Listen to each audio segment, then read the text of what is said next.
Salut les investisseurs intelligents, je suis très heureux de vous retrouver dans cette nouvelle vidéo dans laquelle on va parler d'un sujet sensible et vraiment du moment, c'est la hausse des taux d'emprunt bancaire en matière d'investissement immobilier.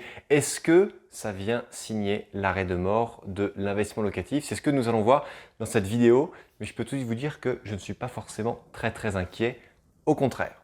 Déjà, pourquoi est-ce que je ne suis pas inquiet? Parce qu'un investisseur intelligent, lorsqu'il regarde un coût d'acquisition pour une opération, pour un projet global, il ne va pas se dire « Ok, c'est un appartement qui coûte 200 000 euros, c'est ce que j'ai négocié. » Non, il ne coûte pas 200 000 euros. Il coûte 200 000 euros plus potentiellement 60 000 euros de coût de prêt. Si vous empruntez sur 15, 20 ou 25 ans, il va y avoir des intérêts à payer. Donc ce bien-là, il n'est pas à 200 000 euros, il est à 260 000 euros. Eh bien, si ce bien-là était à 260 000 euros l'an dernier, aujourd'hui, il est toujours à 260 000 euros. Pourquoi? Parce que si les taux ont augmenté, la part d'intérêt n'est plus de 60 000, elle est peut-être passée, admettons, à 80 000, eh bien on le voit, ça se traduit par une baisse du prix de l'immobilier. Ce qui veut dire que vous allez acheter des biens, au prix de 200 000 ou 180 000 avec toujours un taux d'intérêt qui va être légèrement augmenté. Donc en fait, votre dépense va rester la même. Pourquoi? Parce que les taux ont augmenté, mais les salaires sur lesquels sont indexés, calculés plutôt le taux d'endettement d'une personne, eux, n'a pas augmenté. Donc une personne qui gagne 3 000 euros par mois, si elle gagne 3 000 euros par mois, on va lui dire « Ok, monsieur Dupont, on peut vous prêter sur la base de 1 000 euros de crédit locatif à rembourser mensuellement, mais avec 1 000 euros, ça va correspondre à par exemple 700 euros de capital et 300 euros d'intérêt. Si sur ces 1 000 euros aujourd'hui avec la hausse des taux, on est plutôt à 400 euros d'intérêt et 600 euros de capital, on est d'accord que la mensualité de crédit va rester la même, eh bien ça va nécessairement se transformer par une baisse du prix de l'immobilier, donc une plus faible partie du capital à rembourser. Et ça, on l'observe sur toute la France. Il n'y a pas de villes ou de régions qui sont épargnées par ça. Les seules régions de France qui ne sont pas concernées par cette baisse très légère du prix de l'immobilier, eh bien, ça va être toutes les zones de France où les gens achètent cash leurs biens immobiliers, comme toutes les zones où les gens achètent leur résidence secondaire. Il y a donc pas mal de coins en Bretagne, c'est plutôt souvent des maisons, des biens immobiliers ou à la montagne dans les stations de sport d'hiver ou sur la Côte d'Azur, mais partout ailleurs en France, on va voir une sensible baisse de la valeur de l'immobilier par rapport justement à cette hausse des taux qui est faite. Mais si vous êtes un investisseur intelligent et que vous regardez vraiment au prix global, le prix global, lui, ne change absolument rien. Je dirais même au contraire, c'est encore mieux car si vous voulez investir en foncier réel par exemple, eh bien, vous allez pouvoir déduire de vos revenus locatifs les intérêts de crédit. Comme vous allez payer un bien un petit peu moins cher et que vous allez payer un petit peu plus d'intérêts, eh bien, ça va se traduire par un petit peu plus de cash flow pour exactement la même opération.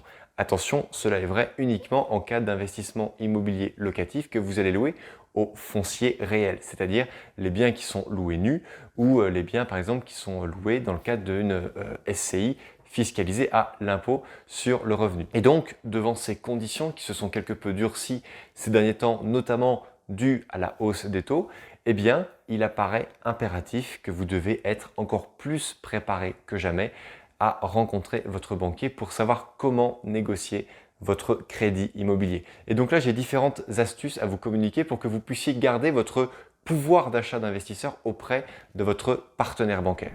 Premièrement, vous devez préparer un dossier impeccable.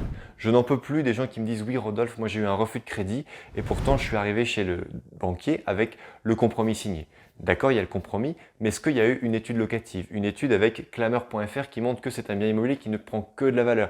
Une étude avec, pourquoi pas, une fausse annonce sur Le Bon Coin qui dit que ce bien-là a une véritable tension locative et aura un locataire à coup sûr. Est-ce que le bien est déjà loué? Si le bien est déjà loué, il faut que vous montriez à votre banquier le bail de location, mais également l'assurance que le propriétaire actuel a souscrit pour se prémunir des loyers impayés du locataire qui est en place. Est-ce que vous avez fait une étude un petit peu pour voir quelle est l'évolution du quartier dans les années à venir? Est-ce que la mairie a voté tel ou tel réaménagement pour piétonniser une place ou une rue ou ce genre de choses? Est-ce que vous avez simplement fait des vraies recherches ou est-ce que vous allez acheter votre bien immobilier comme vous allez au marché acheter une paire de chaussettes? Non, eh bien, vous devez être préparé. Voilà, vous devez faire un dossier qui est impeccable. Bref, vous devez montrer à votre banquier que vous êtes prêt et que vous avez vraiment fait une étude de marché solide pour votre bien immobilier.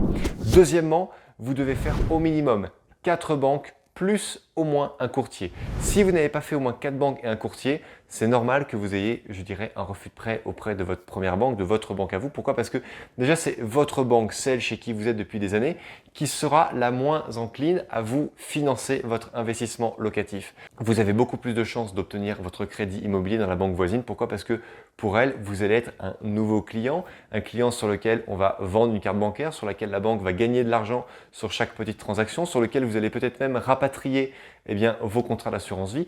Donc forcément, la banque chez qui vous êtes actuellement n'a pas forcément d'intérêt parce que c'est assez dur en France, malgré la loi sur la mobilité bancaire, ça ne reste pas si simple que ça justement de changer de banque. Donc n'hésitez surtout pas à aller voir en priorité d'autres banques et surtout des banques qui sont spécialisées dans le crédit, dont le crédit est le métier.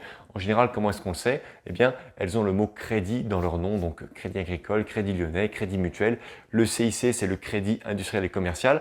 Mais tout ce qui est banque comme BNP, Société Générale ou HSBC sont des bonnes banques pour faire travailler votre épargne sur des contrats d'assurance vie, mais ne sont pas forcément les meilleures banques pour vous financer votre investissement locatif. Il y a également la Banque Populaire qui se positionne plutôt bien pour les investisseurs immobiliers. Troisièmement, essayez d'obtenir au maximum des avis de valeur que pourrait vous donner un agent immobilier, un notaire ou même une autorité locale. Pourquoi? Parce que un avis de valeur, c'est quoi? C'est si vous avez acheté un bien 200 000 euros, peut-être qu'en réalité, il en vaut 240 ou 230. Mais si vous avez un papier écrit noir sur blanc de la part d'un agent immobilier ou de votre notaire qui dit « Oui, au regard de notre expérience des transactions dans ce quartier sur les 3-4 dernières années, on peut facilement dire que la valeur de ce bien-là est de 220 230 000 euros et non de 200 000 euros. » Pourquoi je vous dis ça? Parce que si vous prouvez à la banque que vous demandez 200 000 euros pour un bien qui en vaut 220 ou 230, alors elle sera tentée de ne pas vous demander d'apport. Donc, c'est vraiment très important si vous voulez mettre toutes vos chances de votre côté et que vous ne voulez pas que la banque vous demande de mettre de l'apport.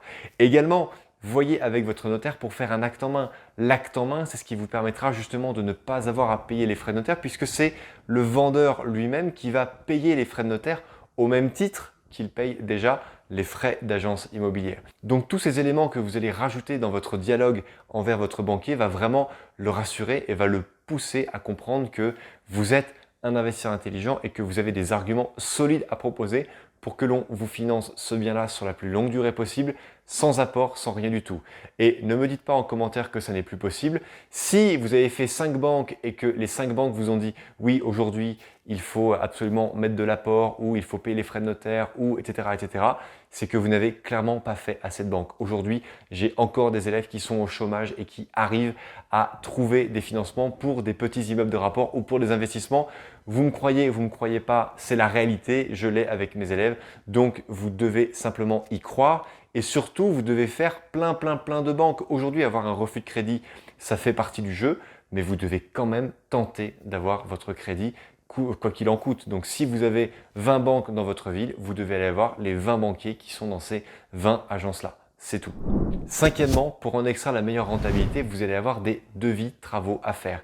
Ayez toujours 3 devis minimum de 3 entreprises qui sont multitechniques chacune et chaque fois, s'il vous plaît, des devis qui sont détaillés au maximum. Comme ça, si vous avez un devis de rénovation à 20 000, l'autre à 18 000 et l'autre à 17 500, au moins vous avez de quoi prouver à la banque que vous avez fait le travail nécessaire, vous avez fait l'effort de faire venir des personnes sur place. Car si vous demandez à votre banquier de vous financer 150 000 euros de biens immobiliers plus 15 ou 20 000 euros de travaux, vous devez lui donner le maximum d'arguments pour qu'il accepte dans les meilleures conditions. Et enfin, sixièmement, dernièrement, soyez tenace. Ne vous effondrez pas au premier refus de crédit.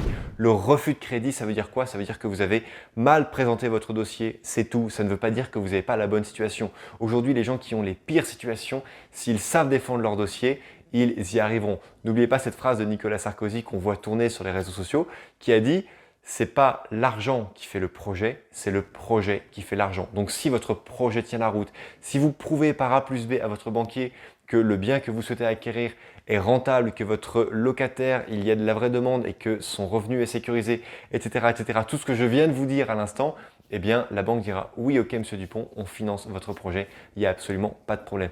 Voilà comment ça doit arriver et comment ça va vous arriver si vous êtes rigoureux. Mais entre vous et moi, si vous vous effondrez dès le premier refus de crédit, si vous n'attendez pas au moins d'avoir 10 refus de crédit avant de baisser les bras, clairement, c'est que vous ne méritez pas de faire de l'immobilier parce qu'il faut être tenace, d'accord? La partie banque n'est qu'une partie que vous allez devoir gérer. Il va y avoir la relation locataire, il va y avoir le suivi de travaux, il va y avoir la recherche. Bref, il y a différentes choses que l'on gère plus ou moins bien en fonction de nos affinités personnelles. Mais sachez une chose, c'est que c'est la banque qui va décider si votre projet doit vivre ou s'il doit mourir. Donc, préparez-le au mieux et faites vivre votre projet. Quoi qu'il arrive, j'espère que cette vidéo vous a plu. Likez-la, commentez-la, posez-moi toutes vos questions en commentaire si vous avez des questions par rapport à ce sujet. Et bien sûr, abonnez-vous à la chaîne si ça n'est pas déjà fait. En attendant, n'oubliez pas, crise ou pas crise, on fait la route ensemble. Ciao!